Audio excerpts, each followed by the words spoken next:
The Magma planet's fury burns beneath us. A reminder that war never sleeps. Automaton forces have embedded themselves across these worlds. Quietly, deliberately, far deeper than any of us realized. Our victory over the dissidents bought Super Earth a moment. But the shadows they stirred have not settled. Not yet. A few days ago, Hell Commander Lore led a black directive. Hell Fury. Multiple squads descended into these firestorms to uncover what the enemy is constructing beneath all this ash. That report will reach you soon. But for now, we prepare. This Warbond delivers exactly what our fight demands. A chainsword to cut through tyranny, a minigun to deny the enemy ground, and the hot dog backpack.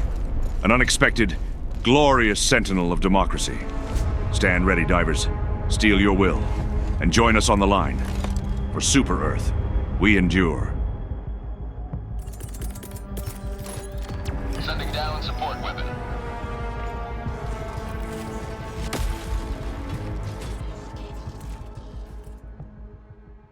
We're taking a first pass at the gear, the weapons, the armor systems, and the skins, and every upgrade tucked into this one review. This won't be a full report, considering it's a Battlefield first impression. What stands out, what needs tuning, what might reshape the current meta. Joining me is Delta Operative Plasma, veteran specialist and one of the sharpest eyes in Omega. Hello, Commander. I'm glad to be here, and let me just say, for the record, this might be one of the best Warbonds we've gotten so far, by a mile. By a mile? Wow. Okay, well, thanks for being here, Plasma. We're going to take a look at Python Commandos, and we're going to go through the Warbond page at a time. So on the first page here, we have the AR.GL 2112. This has 95 damage, a capacity of 40 rounds in the magazine, and a fire rate of 650. It has an over-under with a grenade launcher attached. So what do you think, Plasma? T-minus 30 seconds. I'm going to be honest. I'm a little bit biased, being the medic of our group. My secondary is taken 24/7. This might be, this is probably my favorite primary weapon in the game, by a mile. It has 10 less damage than the Tenderizer, but in return makes up for it with its versatility. I think there is no position, there is no front that this weapon is bad in. I think it's perfect. 5 out of 5 stars, 10 out of 10. You know, yeah, this is one of the best weapons in the game right now. Even with the light pen? Oh, absolutely, absolutely. Because of the light pen changes before, with how, yes, enemies have more HP, but the durable damage does kind of make up for it a lot. I can just, especially against Brute Commander, this thing will shred. It's great. It's great. Before light pen changes, would have been a little bit weaker, but now it's perfect. Absolute 5 out of 5. 5 out of 5. Wow, that's strong praise for this one. For me, I find it adequate. I think the 95 damage per bullet, as it hits pretty much targets, I felt initially that it was a little bit weak. But after putting several rounds into hunters, warriors, and that, they were melting pretty quickly. So the 40 rounds in the magazine, I always feel like it's not enough. I think if they added 5 or 10 to any magazine, I think every AR would be bumped up. Yeah. With the fire rate, I feel like 700, 750 would be better for it. And with the grenade launcher option underneath, the versatility goes up. You don't have to have a grenade pistol in your mid slot or your secondary. And there's also a new feature that Arrowhead has come up with, and that is key binding. Yeah, being able to just bind a button. I think I'm putting mine on B. Yeah, just to quickly swap to that grenade launcher. It feels so nice. It's fantastic, honestly. Yeah, so if you want to get this set up for yourself, you go to your mouse and keyboard, and you basically go up to change bindings, click the combat tab, and this is a new feature that Arrowhead. So basically we have quick wheel up, we have quick weapon wheel down, we have quick weapon wheel left, and quick weapon wheel right. and you can assign your buttons for that. And if you simply do a simple mouse click, it will switch instead of opening up your radio menu and selecting. It's a little tough in the middle of combat. So yeah, that's actually a great feature that they've recently added. So without further ado, I think what we're going to do is move on to the next. Fantastic. The next thing on our list is the guard dog hot dog. This is basically the new guard dog that's been added to the mix. It basically has the Flam 66 as it's on a drone, and it does about 380 damage per second. What do you think, Plasma? Yeah, almost. It almost feels like when the game first launched, the laser dog. You know, what was the Rover? Right? What was his name? The Laz Rover. Yeah, whatever. Yeah, I think it did, but whatever. It doesn't matter. It almost feels like that again. It's really nice. It does have it does kind of set you on fire occasionally. It's a little bit more dangerous, but honestly, it's good. It's really good. I like it. Yeah, I enjoyed. It does really well. It doesn't take the crown from the AR.GL. The AR.GL is still the best team killer in the game. But this one is sitting pretty much a close second of all time, and basically it can actually take out a charger all by itself. I didn't even think about that, honestly. Damn, that's damn. Yeah, like with the charger thing, it basically with the DOT, the damage of time, they recently changed how the system works, and that system basically the larger the object when it gets put on fire, the more DOT. So this guard dog will go after it, will flame it up, and it will pretty much melt it. It will go after, it kind of moves out there, and it kind of goes out and does these sweeping flames, and pretty much attacks everything. It's pretty solid. I think it's going to be a really hard toss-up, especially on the squid side between this and the electric dog with the arc thrower. But honestly, these are both really nice pieces of equipment. The back-to-back bangers are great, you know? Yeah, like the arc dog is fine. It's just tough to do in a squad. It tends to like just kill you. This one is less likely to do team killing, so Arc Dog's a little bit better solo. You don't like have to worry so much about your teammates. Yeah, especially for solo divers, I think the Arc Dog might be a little bit better. But this is a good in between some of the other guard dogs and just the pure destructive power of the Arc Dog. So yeah, it's a good in between, especially as you said with the chargers. I didn't even think about that, but that's another huge win for it, you know. Yeah, I got a report with Paladin doing an Overwatch mission where he equipped it to watch his back, and it was completely taking care of large hordes of bugs. So it did a really amazing job at doing that. So yeah, it's pretty much top of my list for dogs right now. So do you think this begs the question? Do you think the laser dog will get a buff? That's my biggest worry is like when the stuff we really like this stuff that Arrowhead has a tendency to like want to nerf it down. I would hope that the laser dog would get a little bit of a buff. Okay. But don't think it needs it. I think it does its job. It's singular. It lights things on fire. It does a good job. Now we're done with the hot dog. We're going to move on to the defoliation tool. That's what Arrowhead's calling it, at least. It's a chain. Yeah, I know it's a chainsword. So this is basically a stratagem slot, melee weapon. It's basically a two-handed chainsword. Has a cooldown time of 410 seconds, which is quite long. Unlimited uses. It's classified as a support weapon. It's basically medium pen, and once you make contact with something, if you hold down the button, you can grind into them, and it'll change to heavy pen, stun your opponent, and basically do a large amount of damage, more than any other melee weapon we have. So what do you think of it, Plasma? I've had a little bit, not as much as the other ones, but I have a comrade, a personal friend of mine, Havel, who is a avid melee user, and the things that I've seen him do with his weapon scare me. Yeah, he's been able to, with stun grenades, one-shot a charger, even without stun grenades, he was able to just saw its leg clean off. He's able to completely butcher impalers. Like, if you get them to put their head down, you can just dig into this thing. It seems to have a really unique mechanic where you can stick the blade into it, and you could kind of angle your diver to keep the blade going for theoretically ever. And that, on top of the fact that after, I think, a second or two of digging into an enemy, it applies a stun effect.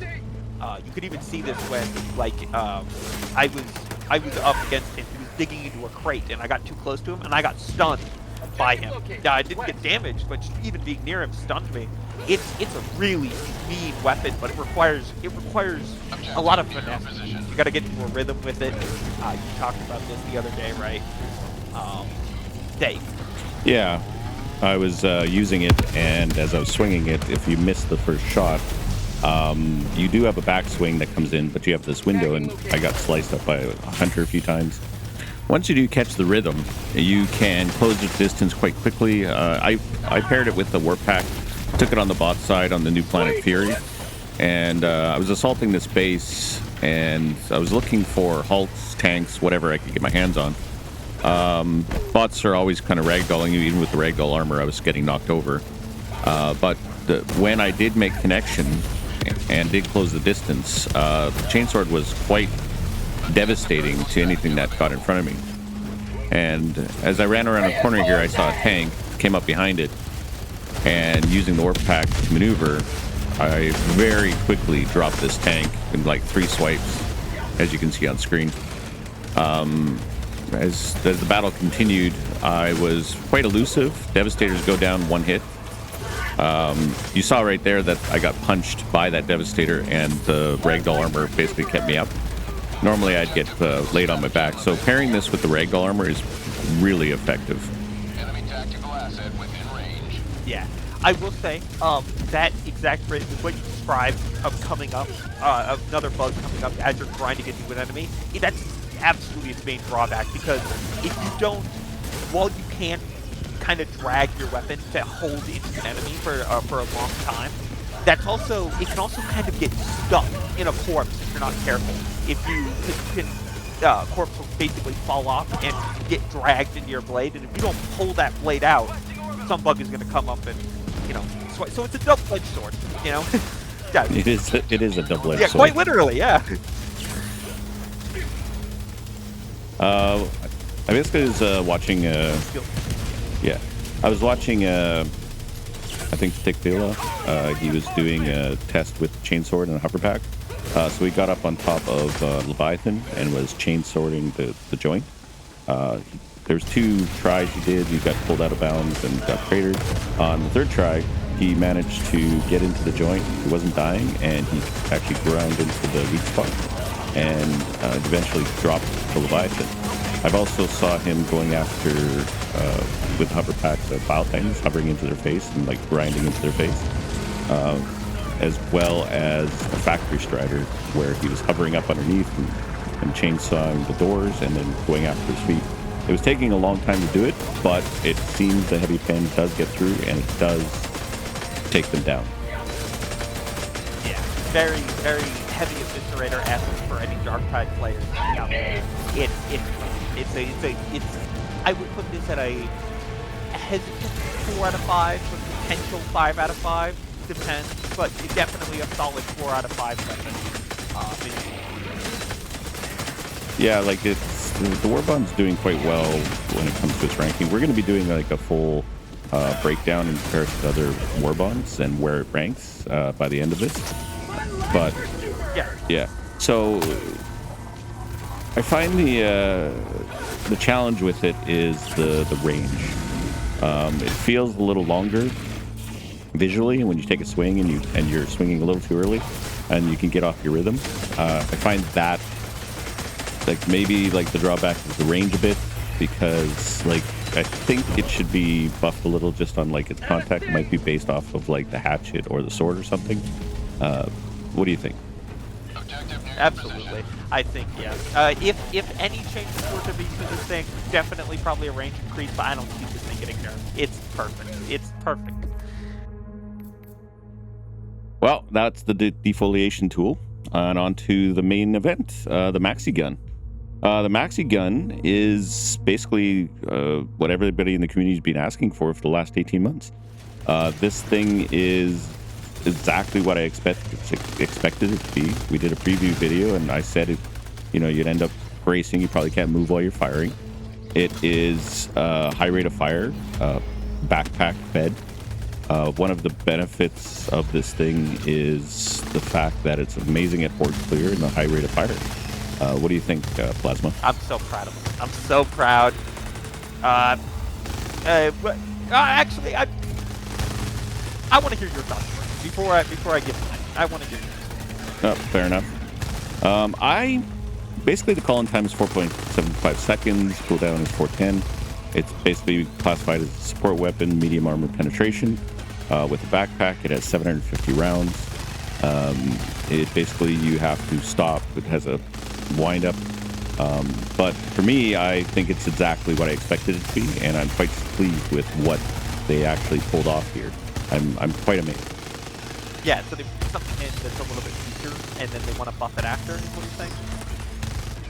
Yeah, I've noticed that Arrowhead tends to hedge their bets with the items that they put in the game. They often put in stratagems, weapons, somewhat lower powered, and I think Coyote's the last one they really put in that they didn't nerf, but they did. Yeah, they did mess around with like how well that lights things on fire and a few other things. They played around, and there's a whole controversy out there. But the maxi gun, basically, I did this test. We took it up against like a spore spewer.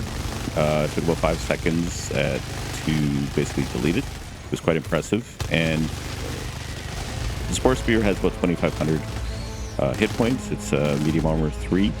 But the durable damage is a little bit questionable. So we did a rough calculation. About 90 damage per bullet is the same as the medium machine gun, and in doing that we managed to get like 5 seconds over at how long the hit points. So we figured out that it's running at about 1,300 to 1,500 rounds per minute, so you can empty the backpack in about 30 seconds, 35 seconds at full speed. So that is one of the factors. My big struggle was keeping it on target. I think if you use the Physique armor or the engineering armor, it would help stabilize you a lot better. We actually tested that out. It was actually really, really much better with the Physique. So yeah, the Maxi minigun. This thing is exactly what I expected it to be. You can't move when you're shooting, but that's fine. There's a half-second wind-up time, but I don't think that's much of a big deal. Some people thought it was a big deal. That, I think,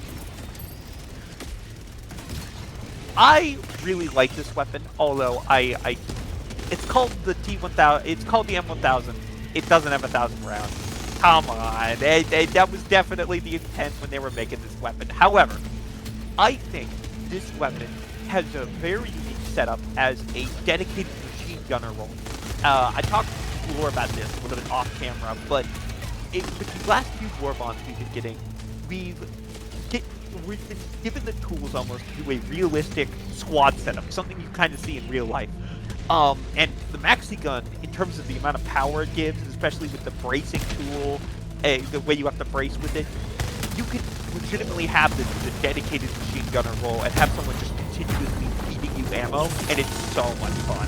It's really nice. I think that I would rate this weapon is everything I hoped for, besides the small ammo complaint, but I'm on the same page as before. This is perfect, especially with the Shrieker nest.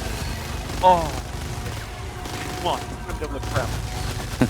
So yeah, 750 instead of 1,000 in the backpack, and resupplies. Basically, if you pick up off the field, about 188. It takes 4 or 5 to resupply, or out of the resupplies, full pack will get you 100%. Yeah, he doesn't need to reload. It's just.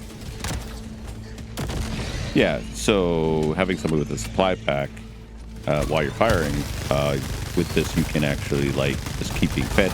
The supply pack from a backpack will only get you 50% of your rounds, but if there's a supply drop behind him, keep feeding you all day, and you just keep firing. Yeah, you get resupply packs down. You get resupply. Yeah, absolutely. Yeah, this would be pretty amazing if you had 2 gunners in a transposition, and if you had the supply pack guy, who's basically like the grenadier, basically taking care of the heavies, either through anti-tank or, you know, thermites or ultimatums, and then have like a supply pod behind him. These guys could pretty much shut down and be continuously firing for what, like 4 minutes, 5 minutes before all ammos run out. And in that case, you could probably just call down another supply drop at that time. So it'd be pretty interesting if you could like put over footage right now that we actually did this, which is what's being shown right now.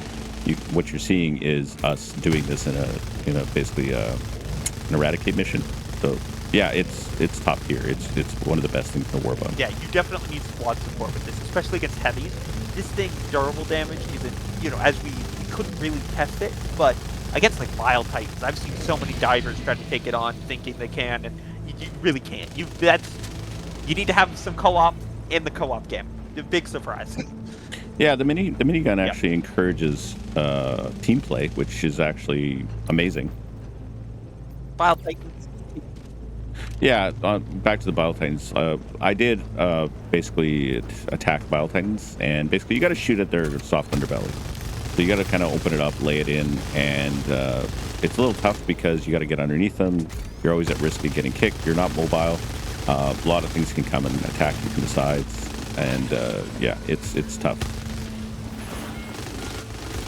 Yeah. So, yeah, I would say we're rating. Are we doing ratings, or are we just moving on, you think? Yeah, we can rate it. Obviously, the whole point of this is to get our opinions on things. So yeah, it's probably 4 out of 5 for me. I think it's like an S tier stratagem. I think it's an amazing addition, and it's a hell of a lot of fun to just open up and just mow stuff down. It's like a lot of fun. And what do we play video games for other than to have fun? I'd put this thing 4 out of 5, probably. Especially in a squad setup, I could even see this thing with proper communication being a 5 out of 5.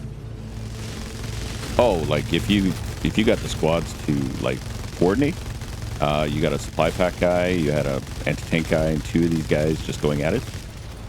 Yeah, and then basically like constant fire. Like we had bug breaches where, you know, we set up and laid into them, and we didn't have anybody supplying us, but we easily deleted them all. It was quite amazing. Like I was quite impressed with how much fun it was to fire. It's a little hard to keep it on target. You know, you could kind of mitigate that with some armors and stuff. But I'm not sure if it would be that great in regards to like fighting the bots because of the range. Way less of a problem for the other 2 factions, though. Yeah, the bugs, we kind of like owned it. It kind of set up for it outside of getting flanked. The Illuminate Horde Clear is amazing. It rips through Overseers like nothing. I think the only complaint I saw was maybe like the half-second spin-up time was a concern. Personally, I don't think so, because you forget you have to brace this thing anyway. The half-second just it prevents you from, because you can get a few shots off while you're diving with this thing, as you said, even with that half-second windup. And I think that's what they've been trying to avoid, is people just, instead of sitting there and bracing with it, just fire while diving, stop firing, fire while diving, stop diving, which you can do, but way less than if it didn't have that windup.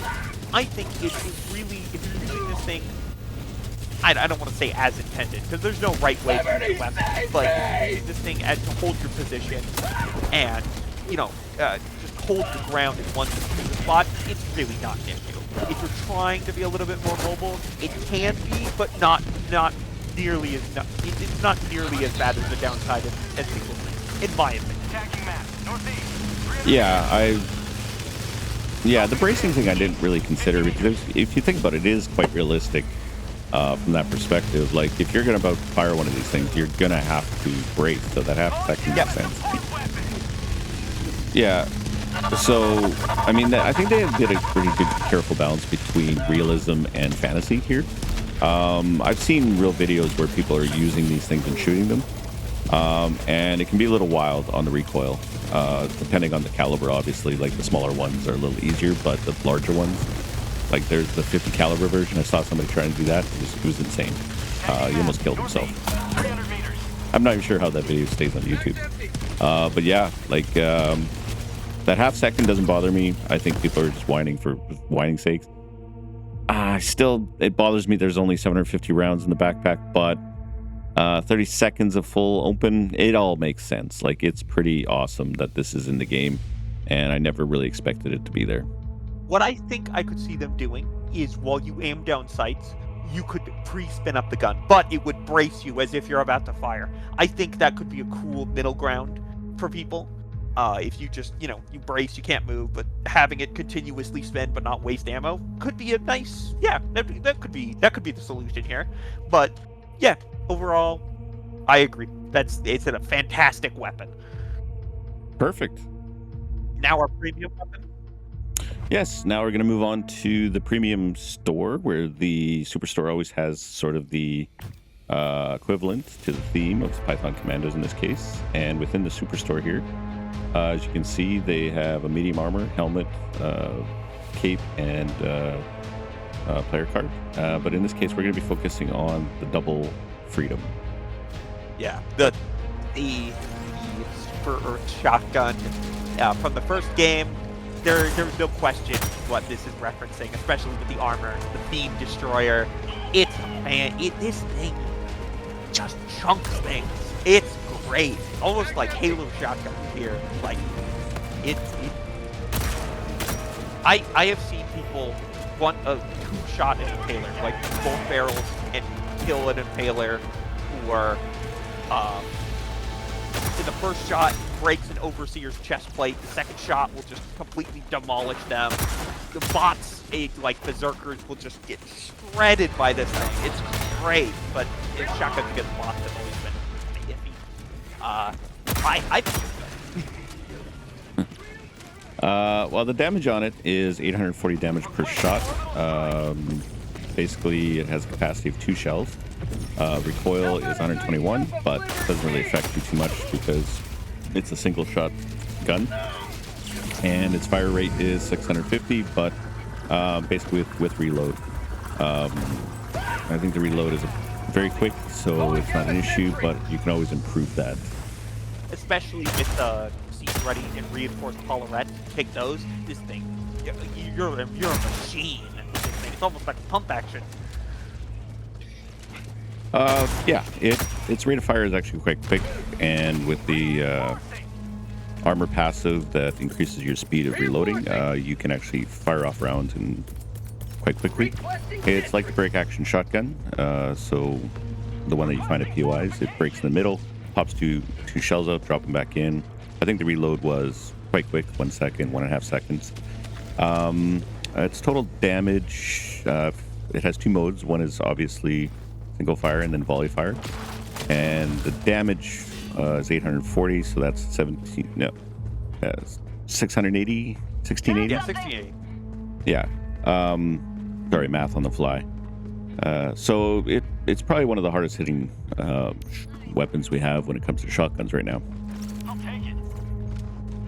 It's a pretty good use with the minigun. Actually, you turn your support weapon into your primary, and you turn your primary weapon into your support weapon, to deal with heavies. Yeah, that's no different than the Eruptor Stalwart combo, where the Eruptor becomes your more heavier weapon or support weapon, and the Stalwart becomes your primary. So another area on the Double Freedom, so we took a look at the customization. I was looking at one of the challenges with this weapon is the firing at range. If you aim down sight, iron sights, you basically, it's always difficult with iron sights to hit anything. So we're going to go take a look at the upgrades that are available for this weapon. So it doesn't have, give me a sec here, I'll see if I can find, yeah, there it is, Double Freedom. So as you can tell, basically it only has underbarrels, so vertical foregrips. Yeah. I'm not sure how good that's going to be to actually help aim. You can see kind of the spread there. Not great. But yeah, like I was hoping for some sort of sights upgrades. Maybe not all of them, but maybe like I don't know. So what do you think of it all? I would put this thing another 4. I know I'm saying 4 a lot, but that's really does how it feels with this Warbond. They've just been consistently good. Nothing game breaking, nothing like creme de la creme. Well, almost actually, but like just really good weapons. This is like what they should strive to do every update. But nothing feels overpowered as well. It's not like where you're like, I never want to use anything ever again, other than maybe this assault rifle, but that's for personal reasons. It doesn't feel like these are really good, but nothing that it's like these are the only things you should use, you know? Oh, I think it's a great addition to the Warbond, offering the weapon here. It's great for single targets, medium pen, popping the heads of a brute commander. Reloads reasonably fast, and it hits like a truck. But if you get into trouble with like Swarm, it's not going to hold up in that regard. So we're going to move on to the RS6 Fiend Destroyer here, which, you know, might be a DRG reference. Yeah, you can kind of tell like it's got that Doom Guy theme vibes to it. So it has an armor rating of 100, speed of 500, stamina regen of 100. So it's very standard medium armor. It has the passive Rock Solid. Originally, there was a thought that it was going to be flinch resistance plus the way they said the bearer is more resistant to being knocked prone, which basically is resistant to ragdolling. But once it got released yesterday, increased melee damage by 100%, which makes sense with the defoliator tool, which is the chainsword. It would make sense to match up with that. So I found the passive to be, it's a little hard to tell so far, but I did go sort of toe-to-toe with things that would normally ragdoll me, and I found myself standing my ground. So I found that to be fascinating. I was using the chainsword trying to get in on things, and I was able to stand there and take a hit and keep doing the chainsword thing. I found it does its job really well. The baton overseers, the ones the melee ones, I forget exactly what they're called, but the ones with the spear guns, they can't knock you down. A Devastator punch can't knock you down, but Devastators don't usually punch you. The Brood Commanders, I don't think them charging into you knocks you down anymore, which it's a really nice safety net, especially if you're doing the melee with the new chainsword. It will just keep you safe. It does its job. It looks good. It's nice. It's really nice. I don't know how it performs against Devastator rockets though. That's where I'm really. Oh well, I was wearing this armor, and we took it on the bot side, and I was beside a mega base, and Devastator rocket whizzed by me, and I stood. Really? Yeah, I stood my ground. So I just noticed that when multiple rockets were hitting me, or like landing near me, the first one or two. But then by the third one, it was like knocking me over. Okay. Yeah, so there's that. So it can survive one rocket, but it can't survive like 4. Yeah, and I think there's a threshold system they built. Like the Helldiver has a certain amount of threshold before we're getting knocked over. I think it just bumps that up really high, and then basically it can be overwhelmed by the like ragdoll mechanic. But I really like this armor over any other. It's drippy. It's drowning almost. It's great. I'm flooded. Wait a minute. You're not a glaze diver, are you? No. Are you sure? Yeah. I'm not a glaze diver. No, you're critical of when things go wrong, right? Like glaze diver is kind of like a slur. People who just love the game no matter what. I just want to make sure here. Oh hell no! I was the number one biggest hater when it came to when the Epoch released and that horrible inaccuracy. But overall, it's just this Warbond. It almost feels like another democratic detonation. Almost, it feels really high praise. Democratic detonation. It's very high praise, I know, but yeah, putting it up there with democratic detonation. That's That's pretty amazing, considering that's the one Warbond that we usually recommended the Xbox divers get first, because it has like all the best tools in the game, eh? Yeah, this I would put maybe right behind it, or right, or third place. Top 3? Top 3, definitely top 3. Absolutely. Okay, so we're going to move on to the rest of the Warbond now. We're going to basically go through the other armors. So we're going to move on to the RS-220 Constrictor. It's the light armor variant for Python Commandos. I personally am not a great fan of the armor style here, but My friend pointed out to me, though, this is probably a reference to MGS3, the one where it's set in the jungle, especially that helmet there, and it called the Constrictor. It's Snake. Funny little reference. He has the eye patch and the bandana. It looks very nice. I can see what they're going for. yeah, I see it as well. I'm looking at this helmet and I just I'm not feeling it personally. I find it's not really like, it doesn't feel like Helldivers. It's like they've kind of wandered off a little bit from like where I thought they would, A little like, gaudy. yeah, it's a little gaudy. It's a little like odd. It's like a big nose. It's just not my style. Like, I'm not into this light armor style. Like, the armor's fine. The helmet, Yeah, I that's probably yours, would be. I probably wouldn't be wearing it. And then we're gonna move on to here we are, the RS-40 Beast of RS-40 Beast of Prey. This armor, I actually like the aesthetic of it.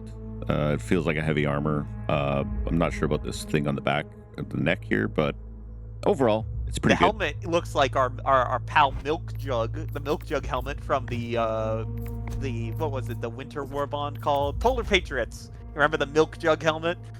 You can probably get a picture of that on screen right now. That helmet, the Winter Warrior. Oh, okay. It almost looks like a. Yeah, I do see the resemblance here. I was never a fan of this one either. Yeah, but It doesn't really feel like Helldivers to me for some reason. yeah, but the new helmet, it almost looks like the same helmet, but with this kind of like green over thing on top. It's very unique. I don't see myself using it, but it's unique looking. Yeah. I don't mind the faceplate underneath. I think they did a better job like contouring that. It kind of has a Python snake feel to it. I kind of know where they're going with it, but I think they lost the design when they just slapped the sort of like helmet around it. It's not really integrated. I think it would be better if it was an integrated helmet and all together. It's a little bulky. Obviously, it's for heavy armor, and it makes sense. So The armors, though, the bodies are very, very fitting. I think they did pretty. yeah, I think the armor designs are all solid, very tactical looking. I use this as a model for one of the intros. Yeah, so that's the armor sets. They all have the same passive of rock steady, or rock solid, sorry. But so basically there's the Market Constrictor player card, there's the Market Constrictor cape. Good designs. I can see they're kind of taking off the Viper Commando feel. Then there's the Faux Rent Asunder. Okay, that's a mouthful. Not sure what that refers to, but it's not a bad design overall. Cape's basically the same. Thoughts on the new vehicle patterns? The vehicle patterns, I think it's a solid entry if you're going for like the jungle look. The pattern's fine.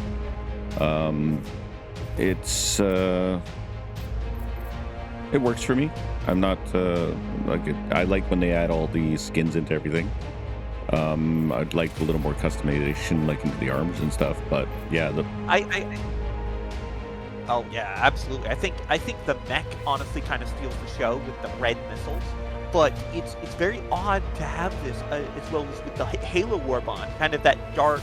This is almost more jungle camo as compared to Halo's more earth and green, you know. But I think it's not close enough that you wouldn't feel ripped off almost, you know, if you owned the Halo stuff.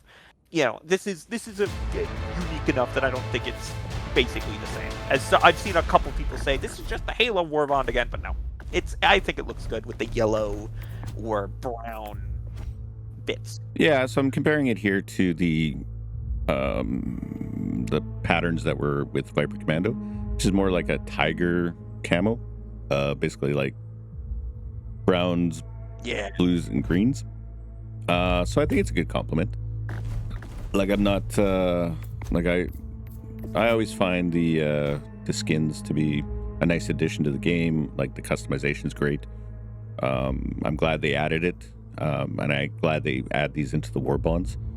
I kind of just wish, Yeah, they have to. like they would actually like allow us to get into like customizing armors. It would be kind of cool if they were able to put into the Warbond like a means to like variations on like the color scheme. Like in Arc Raiders they have like an armor and they have like 3 different color sets, so I think that would be kind of a cool addition, even if they don't go full customization right now with the armors.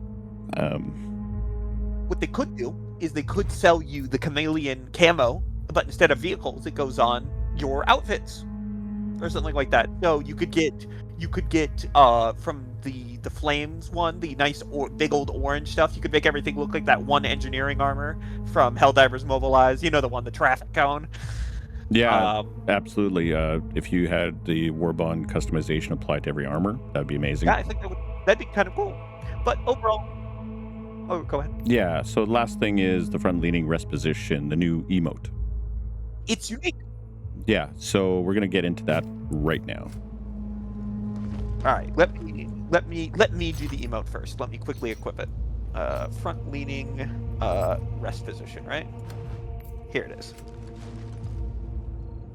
So I, with medic armor, will do your standard push-ups. I'm a little bit weak, but Lore here, wearing his melee armor, does it with one hand, which is such a unique, cool little detail that they didn't need to put in. And it's little cherry on top. I love it. Yeah, and it also works with the Peak Physique as well. It works so great. That's pretty awesome. So yeah, that's a pretty good addition, but so we're gonna just kind of go through it a little bit just to show you where it is. Basically, it's on page 3, front leaning rest position, and as you can see, it's like a basic set push-up, and then obviously if you wear the 2 armor types, it's a single arm, so that's a nice addition. Lastly, what we're gonna do is finish up this, so you get 100 super credits per page, as always, which basically reduces the cost down to 700 super credits instead of 1,000, which basically means that you get $3 back. Yeah, you get $3 back. So it's $13.49 Canadian, but $10 US. So it's basically $7 for a Warbond. And in the Superstore, obviously, the cost of these basically come up to about 1,000. And lastly, the Python Commando premium title.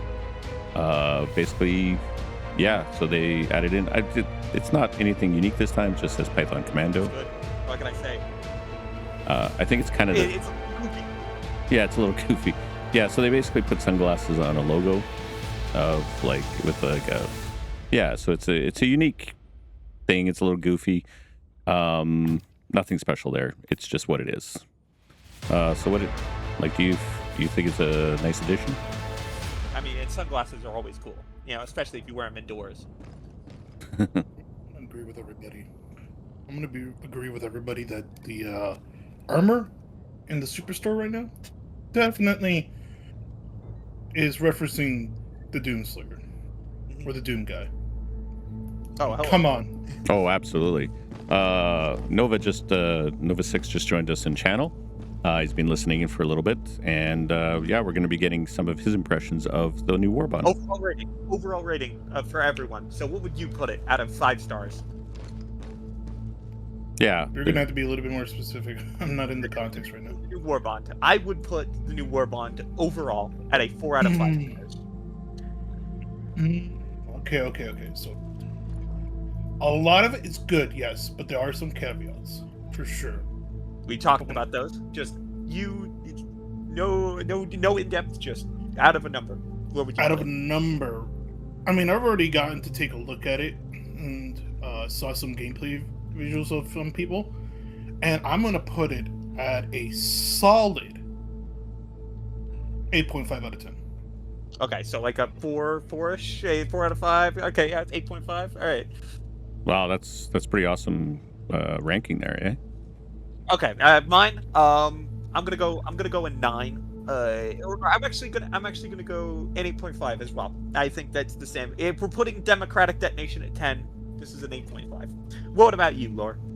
I would rate it about 7.5 to 8. I think all the weapons in it are solid, top tier, almost some of them S tier. I think some of the aesthetics, the way they did the helmets, I think that kind of pulls it back a little bit. The patterns aren't that, like, it's just it's like a jungle camo, so it's fine, nothing wrong with there. So a little bit lower for you because of the aesthetics, but Yeah, a little bit. I like the Doom Guy armor, the medium. Not a big fan of the light, but overall, yeah, I think it's pretty solid when it comes out, and I think it ranks probably in the top 3, top 4 Warbonds that have ever been released overall. So yeah, I'm pretty happy with all of that.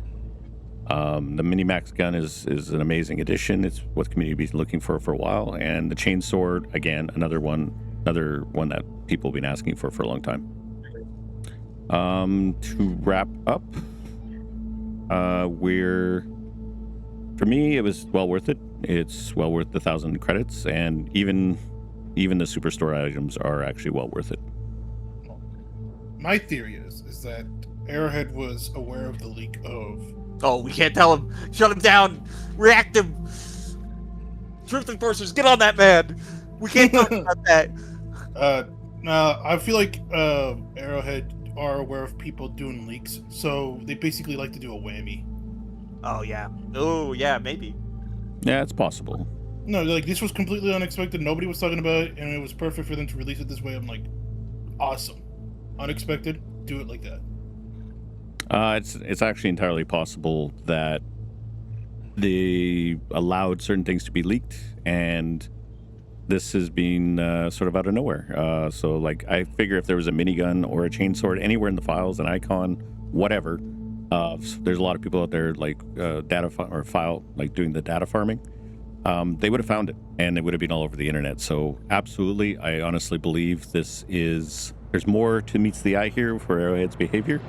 We always seem to, like, get them on, like, oh, people say they're incompetent, that, like, the spaghetti code, but maybe this was deliberate at the end of the day, because it's pretty awesome that they pulled this off, and I'm quite happy with this Warbond. Yep, and like I said, they are aware of it, and they are selective. I feel like they really are selective in what they quote unquote allow. Yeah, I think they did a really good job keeping this a secret. I could not be happier. But overall, who knows? Maybe in the early days when the game was released, like, these were leakable, but I guess nobody was able to find them, and so and then the ones that are being leaked now, we won't see them for a while. Maybe, who knows? Overall, well, that's all we got for today. That was a excellent review, and I want to thank everybody for coming here. So Plasma taking the time to do this review with me, Nova for jumping in and sharing his, like, overall review, and thanks for coming, and thanks for watching.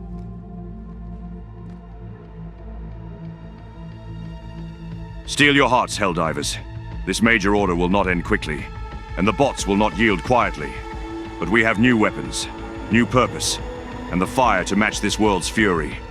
Stand ready, stand together, for we are Helldivers, and we do not yield.